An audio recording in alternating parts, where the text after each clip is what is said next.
সকাল থেকে অনেক কাজ করব ভেবেছি, আর বাইরের অবস্থাটা সেরকম একটা ভালো না। বৃষ্টি হয়েই যাচ্ছে সকাল থেকে, তবুও কিছু করার নেই। আজকে আমি যেহেতু ভেবেই নিয়েছি আজকে কাঁচা ধোয়া করব, তো সেটা করতেই হবে। তো কেমন আছো বন্ধুরা? আশা করছি সবাই খুব ভালো আছো। ভগবানের কাছে প্রার্থনা করি সবাই ভালো থাকো। আমি অনেক দিন ডেইলি ব্লগ শেয়ার করি না, আজকে অনেক দিন পরেই বলতে গেলে ব্লগটা স্টার্ট করেছি। তো দেখো এখানে অংশ ঘুম থেকে উঠে গেছে, উঠে বাইরেটা দেখছিল আর কি যে বৃষ্টি হচ্ছে। ও এই সমস্ত জিনিস একটু বেশি এনজয় করে, মানে বৃষ্টিটা হলে ও বারান্দায় দাঁড়িয়ে দাঁড়িয়ে বৃষ্টি দেখবে। আর আমি তো দেখতেই পেলে বিছানার চাদর, সোফার কাভার টাভার যাই হোক, এই সমস্ত সব কিছু, পিলো কাভার টাভার যা আছে সব কিছু অনেক দিন তো ধোয়া কাচা হয় না। তো এই জন্য আজকে ভাবলাম যে আসার পর আজকে একটু কাঁচা ধোয়াই করে নিই। তো এদিকে এই যে দেখো অনস্কে টিফিন খাইয়ে তারপর আমি চলেও গেছিলাম, আমার কাজটা সেরে চলেও এসেছি ঘরে, স্নান টান করেও একেবারে এসে দেখি তোমাদের দাদা ভাই আবার এই বেডটা রেডি করেছে, মানে বেডশিটটা সুন্দর করে পেতে দিয়েছে। আর বেশ ভালো হয়েছে, এরকম টান টান করলে, টান টান করে বিছানা চাদরটা পাতলে না খুব ভালো লাগে দেখতে। তো এদিকে আমি অংশের জন্য ভাত নিয়ে এসেছি, কারণ 10টা বেজে গেছে, তোমাদের দাদাভাই স্কুলে চলে গেছে। আর এখন আমি অংশ সোফায় বসে বসে টিভি দেখছে, আর আমি ওকে ভাতটা খাওয়াচ্ছিলাম। তো এই করতে করতে তারপর তো অংশকে মুসাম্বিটা খাইয়েছিলাম। অনেক দিন ধরে আসলে অংশেরও টেক কেয়ার ভালোভাবে হচ্ছে না, জানো তো। তাই আজ ওই যে ভাত টাত খাওয়ানোর পর আমি ভাত টাত খেলাম, তারপরে অংশকে একটু মোসাম্বি জুস খাইয়েছি, তারপর ওকে স্নান টান করিয়ে ঘুম পাড়িয়েছিলাম। ঘুম থেকে ওঠার পর এই যে বিকেল থেকেই ওকে নিয়ে বসেছি, যতক্ষণই ও পড়াশোনা করবে। এই যে দেখো নিজে নিজে এঁকেছে আর আমাকে দেখাচ্ছে, মা আমি একটা বাটারফ্লাই এঁকেছি, এই করছি সেই করছি, তো এগুলি দেখাচ্ছিল। তো এইভাবে বিকেলটা কাটালাম, বিকেল না ঠিক সন্ধ্যার পরও এরকমভাবে। আর এটা হলো ওই যে 8:30টার দিকে, মানে অংশের ঘুম পেয়ে গেছিলো আর কি। ওই যে দেখো ঘড়িতে এখন 8:30 প্রায় বাজে। আর অংশের বাবা ওকে টিভিটা লাগিয়ে দিয়েছে, কারণ না হলে ওর বায়নাটা বেড়ে যাবে। তাই টিভিটা থাকলে না ও আর কোনো শব্দ করবে না, চুপ করে বসে থাকবে। তো এদিকে আমি যাব এখন রান্নাঘরে, ওর জন্য ভাত নিয়ে আসবো, ওকে ভাত খাওয়াবো। আর 9:30 10টার দিকে তো ঘুমিয়ে পড়বে। তো এটাই এখন মা ছেলে বসে একটু আদর টাদর করছিলাম, এই আর কি অংশের সঙ্গে সময় কাটাচ্ছিলাম। এখন বলতে গেলে পুরোটা দিনই জানো তো একা একা একা একা মনে হয়। এই যে দেখো এদিকে আবার ওকে খাইয়ে দাইয়ে এসে ওকে ঘুম পাড়িয়ে দিয়েছি। আর ওর বাবা এখন টিভি দেখছে, অংশের বাবা টিভি দেখছিল, অংশ ঘুমিয়ে গেছে। আর আমি এই যে দেখো বাড়ি থেকে আসার পর না এই ব্যাগগুলোকে আর ধরিনি, আজকে ভাবলাম যে না আজকে একটু সময় পেয়েছি, আজকে একটু গুছিয়ে নিই। তো এই দেখো এই সমস্ত জিনিস, মানে নাইটি, শাড়ি, এগুলি আরও অনেক আছে, এগুলি আর কি বলবো বলো। মানে এই যে এগুলি তোমাদের দাদা ভাই পেয়েছে, মানে ওই যে বাবা নেই সবাই দিচ্ছে আর কি, আমাদের নাইটি, শাড়ি, তারপর অংশের ড্রেস, তারপর অংশের বাবাকে দিয়েছে সবাই। তো এরকমভাবেই তো আমি ভাবলাম যে দিয়েছে তো দিয়েছে, এগুলি তো আমার গুছিয়ে রাখতে হবে। এদিকে দেখো আমার কাবার্ডে আর 1 ফোঁটা জায়গা নেই, জানো তো। তো আমি ভাবলাম যে এই শাড়ির ব্যাগটার মধ্যেই এই নতুন নাইটিগুলি এখন আপাতত রেখে দিই। আরও অনেক আছে ওইগুলি, ওই যে বাড়িতে বাবুর 4 দিনের একটা কাজ করেছিলাম না, তখন অনেকে দিয়েছে, ওইগুলি আমি যাবার আগেই রেখে গিয়েছিলাম। আর এই সমস্ত হলো আমাদের বাড়িতে ছিলাম যখন, মানে বাবু শ্রাদ্ধে যারা এসেছিলো তারা দিয়েছে আর কি। তো আপাতত এগুলি এখন একটু একটু রেখে দিচ্ছি, আর বাকিগুলি আমি অন্য জায়গায় রেখেছি। জানো তো আমার ঘরটা না একদম ছোট, আমার বিশেষ এখন একটা প্রয়োজন, জানো তো, একটা কাবার্ড, ওয়ার্ড্রোব, ওই সমস্ত ভালো একটা কাবার্ডের দরকার আমার এখন, জানো তো।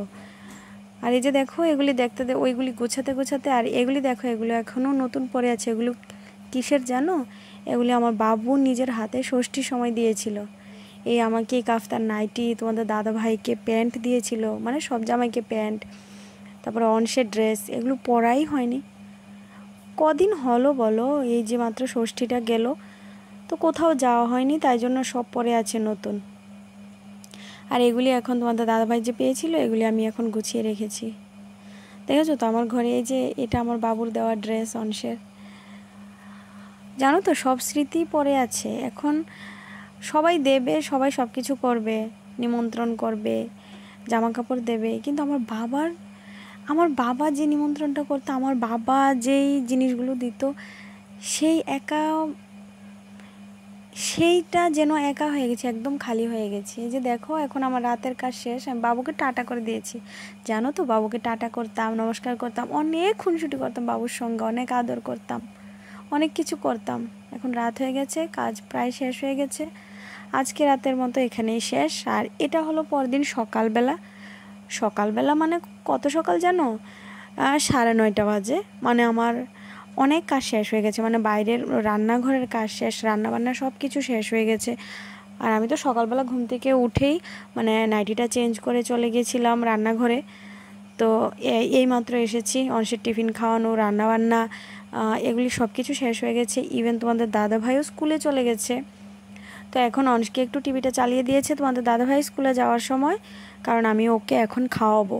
তো এই জন্য আমি ভাবলাম যে সোফাটাও রেডি করি। কালকে রাতে তো সোফাটা রেডি করতে আর পারিনি, আর ভালো লাগেনি জানো তো। অংশকে ঘুম পাড়িয়েছি প্রায় 10:30 পৌনে 11টা বেজে গেছে। তারপরেই টুকটাক কাজগুলি ধরেছিলাম, তো প্রায় 11:30 12টা বেজে গিয়েছিল। তার বিছানায় যাওয়ার সঙ্গে সঙ্গে ঘুমও আসে না, ঘুম আসতে আসতে সেই 1টা 1:30 বেজে যায়। ভালো লাগে না তো কোনো কিছু, কি করব বলো। তবুও কি করব, খেতে হবে, বাঁচতে হবে। জানি আমার বাবু নেই, সেটা অনেকেই বলবে যে এটা হবে, এটা হয়, কিন্তু ওই যে খালি জায়গাটা পূরণ হয় না আর কি। মানে সারাদিন একটা খালি খালি লাগে। আগে তো বাবুর ফোনটা আসতো জানো তো, সব থেকে বেশি মিস করি বাবুর ফোনটা আসে না, মা বলে ডাকে না। আমার বাবু জানো তো আমাদের কখনো নাম ধরে ডাকতো না, অ্যাটলিস্ট ডাকটা দিতেই বলতো মা মা বলে ডাকটা দিত। আমার এখনও যেন মনে হয় আমার বাবু ওই যে আমার বাড়ির গেটে এসেই আমাকে একটা ডাক দেয়, ভাই বলে ডাকবে অংশকে, তারপর ভাই, তারপরে মা মা এরকম বলে ডাকে না। ওই ডাকগুলি খুব মিস করি। ফোনটা করে বলে তুই ভাত খেয়েছিস, কখন আসবি, কবে আসবি, ওই কথাগুলি খুব মিস করি। তো দেখো কাজ করতে করতে তোমাদের সঙ্গে কত কিছু শেয়ার করলাম।